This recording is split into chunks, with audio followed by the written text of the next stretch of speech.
নাগৰিক কোন?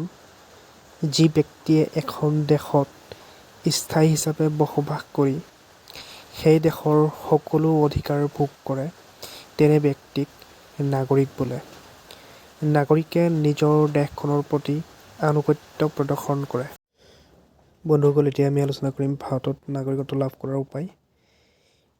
ইয়াতে চাওক, প্ৰথমটো উপায় আছে জন্মসূত্ৰে, দ্বিতীয়টো হ'ল বংশানুক্ৰমে, তৃতীয়টো হ'ল পঞ্জীয়নৰ দ্বাৰা, চতুৰ্থটো হ'ল দেশীয়কৰণৰ দ্বাৰা, পঞ্চমটো হ'ল ৰাজ্যক্ষেত্ৰ চামিলকৰণৰ দ্বাৰা। এই 5টা উপায়েৰে এজন ব্যক্তি ভাৰতৰ নাগৰিকত্ব লাভ কৰিব পাৰে। তাৰপিছত নাগৰিকত্ব হেৰুৱাৰ কাৰণ। ইয়াৰ প্ৰথমটো কাৰণ হৈছে দেশ বিৰোধী কাৰ্যত লিপ্ত হ'লে, 2 নম্বৰটো হৈছে অন্য দেশৰ নাগৰিকত্ব গ্ৰহণ কৰিলে, 3 নম্বৰ হৈছে ভাৰতীয় ছোৱালী এজনীয়ে যদি অন্য দেশৰ নাগৰিকক বিয়া কৰাই সেই দেশৰ নাগৰিকত্ব গ্ৰহণ কৰে।